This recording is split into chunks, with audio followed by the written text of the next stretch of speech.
अंबरनाथमध्ये मतदानाच्या एक दिवस आधी आणि मतदानाच्या दिवशी राजकीय वातावरण तापल्याचे पाहायला मिळत आहे.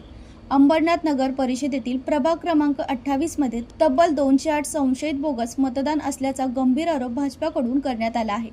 या प्रकरणावरून राजकीय आरोप प्रत्यारोपांना वेग आला असून काँग्रेस पक्षानेही शिंदे गटाच्या शिवसेनेवर हे मतदार आणल्याचा दावा केला आहे. दरम्यान या तक्रारीची गंभीर दखल घेत अंबरनाथ पोलिसांनी संबंधित 208 महिलांना ताब्यात घेतले आहे.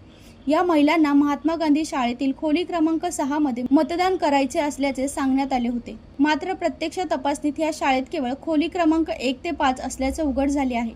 ताब्यात घेतलेल्या महिलांचे पत्ते, ओळखपत्र आणि मतदान ओळखांची सखोल तपासणी सुरू असून पडताळणीनंतर पुढील कायदेशीर कारवाई करण्यात येणार असल्याची माहिती पोलिसांनी दिली आहे. या घटनेमुळे अंबरनाथच्या राजकीय वर्तुळात खळबळ उडाली असून मतदान प्रक्रियेच्या पारदर्शकतेवर प्रश्नचिन्ह उपस्थित केले जात आहे.